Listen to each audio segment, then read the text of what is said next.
Okay, Year 7, this is actually today's lesson. The feedback video I hope you've watched by now. This video will follow the same pattern as the last video. If you're playing along, there'll be tasks to do. I'll ask you to pause the video at those tasks and carry them out before you look for the answers. I'll try and give long enough. Sorry, Liam, I know that I can be fairly quick and I gabble too much, so I'll try my best. The plan of action is we're going to look at long and short-term causes. Now, in lessons in A5, there would have been a lesson between what you've just done on Charles I and these, which would make sense of my opening. However, we're not in A5, we can't do every lesson. So what I'm doing is I'm going to explain the first bit a little bit more. We know a civil war is coming. We know that Charles I is vain. We know that Charles I is going to make mistakes. The mistake that Charles I made was that he didn't like to rule with anybody else. Remember those single pillars. It's one man running the country, him. He doesn't need any help. He doesn't need parliament. He doesn't need merchants. He doesn't need the nobles. He doesn't need the church. And you remember one of the key jobs of a king is to keep all those groups sweet. If you don't, you end up like King John and possibly fighting a civil war. So Charles I rules without them, but he still needs their agreement to raise money to pay for things. And he's having a war and he's running out of money. So he calls Parliament for the first time in 11 years. Parliament is a little bit upset that they've not been consulted before now. And they come in and one bloke, John Pym, an MP, says, we've got a lot of work to do to clear this place up. It's been 11 years. We've got to take the dust off. We've got to reach up high and take out all of the cobwebs and all of the dust. Because if we don't clean all the way up to the top, then the dust will come back. Now, I don't know about you. That's a very subtle reference. Did you pick up who it was a subtle reference to? Of course, he's talking about the king. He's talking about cleaning everything up. He's suggesting that they clean up the king. The king got the reference. He wasn't happy about it. So we've got a bit of background. There's already discontent. There's already a bit of a fight developing. But I'm not going to start there. I'm actually going to start with religion. And I'm going to ask the question, how did religion bring about a civil war? Now, there are two crosses on the screen. On the left is a quite ornate cross. On the right is not an ornate cross. What are the two references? The one on the right is Protestantism. Well done. And the one on the left is Catholicism. Well done. They represent two religions that have been a bit of a problem since Henry VIII broke with Rome back in the 1500s. So here we are, nearly 100 years later, and it's still an issue. So here's the task. There are a series of boxes. I'll have put this on the Show My Homework so you can see it separately. And I'd like you to read them. On the left, the boxes are in order. They already tell the story. And on the right, they are not in order. Your task will be to draw lines connecting each box to the one on the right so they can be read in the correct order. Now, the version of this that I'm saving on Show My Homework will not have the next animation. You'll have to rely on checking it when I fire up the answer. So, if you're playing this properly, you're going to pause to do the task. Pause now. Hopefully you've had enough time to pause, and hopefully you did indeed pause, because here are the answers, he says. Whoops. Oh no, it didn't work. I thought I'd animated in the answers, and I haven't, so I apologise. In which case, let's go through the answers. Charles married a French princess called Henrietta Maria, hold on, I'll get rid of my face, and made no secret about her going to Catholic Mass. Parliament didn't like this. If Charles's children were Catholic, they might try to converting them back to Catholicism, and that's kind of a problem. Charles himself was a Protestant, but he thought that churches should be richly decorated with paintings, candles, and statues. Many ordinary people were becoming Puritans, very strict Protestants. They thought that churches should be very plain. So it's going to annoy a lot of people. Charles made William Laud Archbishop of Canterbury in 1633. Laud wanted churches to be more ornate, to be decorated, to be pretty. He also didn't really like Puritans, so that's going to be an issue. William Prynne, Puritan, wrote a leaflet telling people to ignore Laud. Laud had Prynne tortured, infuriating many Puritans. They're going to get angry about that. Lord ordered all churches and services should be identical and more like Catholic ones. Bishops who disagreed were fined. Hold on. I've got that all around. That's William Prynne. Lord's appointment was this one. Sorry, they're actually next to each other. I apologise. I thought I'd animated this. Honestly, Mr. Rankin, this is why you don't record videos late at night. In 1637, Laud then ordered the Scots to use the New English Prayer Book. This was full of grand and Catholic-style prayers. The Scots hated it. They raised an army and invaded England in 1640. Yes, they were that angry. Charles and Laud were in trouble. Charles had no money. He was forced to recall Parliament to ask for money to raise an army to fight the Scots. Parliament, dominated by Puritans, refused to work with Charles until he gave in. Charles wouldn't. Conflict was now inevitable. Charles was furious with Parliament. He refused to abolish all of Laud's reforms as the powerful Puritan MPs demanded. An angry Parliament refused to raise a new tax. Charles was forced to give in to the Scots. Laud was imprisoned and executed. And that is where we go. So you can see how religion caused a war. Sorry about the confusion there. Task B, read the boxes again, this time in the right order, going from left to right. Having done this, why do you think religion was one cause of the English Civil War? You can pause. Hopefully you've paused, had to think about it. Don't worry, you don't have to write it down. And you've figured it out. This whole idea that people wanted to stay Protestant, Charles wants to relent a little bit and be a little bit less Protestant, not more Catholic, just less Protestant. And that's going to cause a problem. You can see that religion is going to join in with Charles being a bit of a Charles being Charles, Charles being vain, not being a terribly good king. And those two are going to link together. We call those long-term causes because they happen a long time before they think they make happen, which in this case is a civil war. So, English Civil War. What caused civil war? Were long or short-term factors more important? Charles's attitude, I'm not going to read you through this, you can read yourselves on the attached PowerPoint, but you've got the idea that it's a long-term cause. Charles's attitude exists long before the Civil War. Taxation. Is that a short-term or a long-term? It's a bit of both. On the long term, Charles has been interested in fashion for a very long time. In the short term, you've got that tax to raise to fight the Scots. Parliament's attitude. They already wanted more responsibility. You can read for yourselves. They already wanted more power. So that's a long-term cause. Now they've got the chance to do it. They've been recalled to be asked for money. There you have a short-term cause. And religion is a very long-term cause. The problems started with Henry VIII and are still a problem now. The Scots being forced to use a new prayer book, I'd argue, was a short-term cause. So each of these boxes has a long and a short-term cause in it. So which are the long-term causes in those boxes? Pause, underline on your sheet which one it is. Okay, by now it's kind of obvious because I think I gave the answer away. Hopefully you've underlined the idea that the divine right, you've underlined the idea that he's got this fashion sense that's very expensive, you've got Parliament wanting more power because of who's in it, and you've got people becoming more strict Protestants and not wanting to go back to the problems of the old days under the Tudors.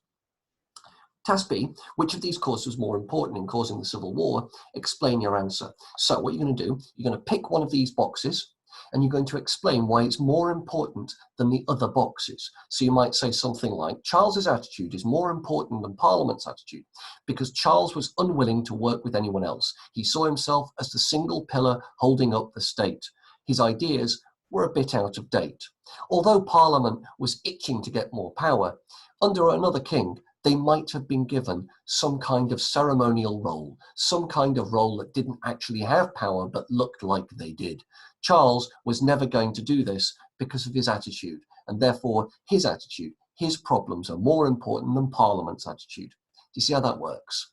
That's a ridiculous comparison, by the way, don't steal it, but hopefully see what I mean. If you can compare it to two other reasons to say why your reason is the most important, then you are winning. Remember to use phrases like this meant that.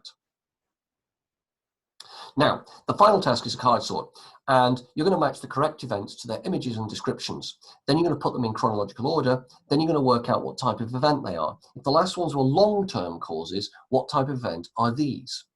And then you'll work out either yourself or with anyone else you want to torture in your family and draw in, which of these was most important in starting the Civil War, which was the big issue. It's not history unless it's a card sort. The cards have been put separately on the Show My Homework. They are called cards. If you can print them off, that would be amazing. They don't have to be in colour, and then you can rearrange them. There are 2 cards, one with a date on it, one without a date on it, and there's a third image card. Each one forms a triptych. There's an image, a date, and an explanation. Can you match them correctly and then put them in chronological order? Good luck. Pause the video at this point. I'm going to assume you pause the video and I'm going to go through the answers. So don't stick them in, obviously, until you've checked. Here we go. The first is the Irish Rebellion, October 1641. It occurred because the Irish thought the Puritan-led Parliament was going to pass anti-Catholic laws, so they struck first. Charles asked Parliament to raise an army to crush this rebellion. Remember, he's just asked them to raise an army to crush the Scots. Parliament thought he would use it against them and so demanded control of it. This greatly angered Charles. The king had always commanded the army. And remember, he sees himself as a military leader. Here's the image. It's the Irish Rebellion, where they drown people in the river and boys forced to kill the Protestants. It's not really entirely true, but there were some horrible, horrible acts carried out on all sides. Okay, B. It's the Grand Remonstrance, November 1641. Parliament's angry response to Charles. A remonstrance is where you have an argument with somebody. Having ruled the country without them for over 10 years, they were saying, come on, you should have Parliament more often, mate. And this angry letter, for it was a letter, condemned all Catholics and Charles's loyal bishops, ministers, and his wife. It demanded that Parliament be able to open and close itself without the king's say-so when it wanted, and that Charles hand over financial power to Parliament so only MPs could decide on taxes. The image is the letter itself, what remains of it. Note that it's been burned. Next one, sorry, C. Charles tried to arrest 5 leading MPs. He was very angry about the idea that they could tell him what to do. This was his response to that letter. It took 400 soldiers to Parliament to arrest John Pym, remember he of the cobwebs, and the 4 other leading MPs. The MPs escaped. They ran away.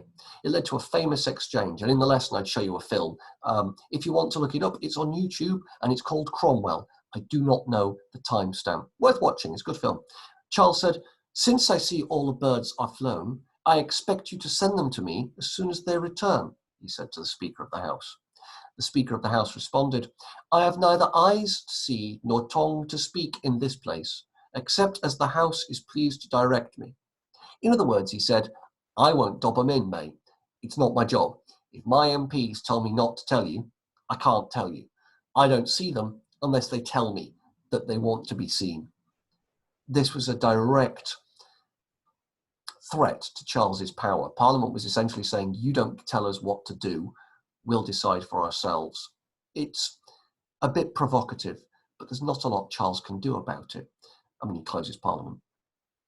And here is a painting of that. There's the Speaker kneeling at the foot of the King, who was sitting in the Speaker's chair, to explain that he can't tell the King where these MPs are. Next one. Parliament took control of the army that had been sent to Ireland without Charles's okay. This is in response to Charles's attempt to arrest the other leading MPs. And no, can't trust him. So they sent their own generals to run the army and basically said, Charles, it's not your army, it's ours. Charles was furious. He was also scared that Parliament would now use this army to force him to agree to the demands they'd set out in that letter, the Great Remonstrance, and would impeach his wife as a Catholic, i.e. dismiss her from the office of King's wife. Yeah, I know, it's bizarre. They'd force him to have a divorce, in other words. So that's a problem. Here is a picture of some soldiers. We'll talk about them more later. Next one. June 1642, Parliament officially split into those that supported Charles and those who opposed him. Those who supported Charles were called royalists. Those who did not were called parliamentarians. both sides started to raise armies in case war broke out. On the parliamentarian side, there was one radical group of Puritans who, ready for war, shaved their heads so they could wear helmets. And their heads, well, looked a bit silly, so they got called Roundheads. On the other side, the royalists tried to emulate their king, and they tried to dress in flamboyant clothing and wear their hair long to show that they were different from the Roundheads. And so they got called Cavaliers. And that's why you have Cavaliers and Roundheads. And this is one comment on it at the time. Both are as bad as each other. Cavalier dog, Roundhead cur, to him poodle, bite him pepper. I like the idea that they're just setting dogs on one another. That's the armies. And they look exactly the same. No one can really tell what the difference is. In August 1642, Charles loses control of London as riots broke out all over the city in support of Parliament against him. Turns out the City of London was not royalist. It's mainly parliamentarian. Charles and his family fled to Nottingham. Yeah, I know, local, because Nottingham was royalist. Well done, Nottingham, where Charles's supporters helped him raise an army. Charles then, and this is a specific thing, raised his standard at Nottingham. Basically, he put up a big flag and said, "Come fight for me here," and declared war on Parliament. The Civil War has begun. There we go. It's a bunch of people cheering that he's declared war on Parliament. Well done, you king. So now you have the 6 short-term reasons that there was a war and the 4 long-term reasons that there was a war. I've asked you with the card sort on D to come up with which events were most important in starting the Civil War. They won't necessarily be in time order. You might choose something from the long term, and you might choose something from the short term to explain your answer. You've already compared the long-term causes. Now have a go at comparing the short-term causes in the same way. Please, please, please, you don't have to submit these things, so don't feel pressure.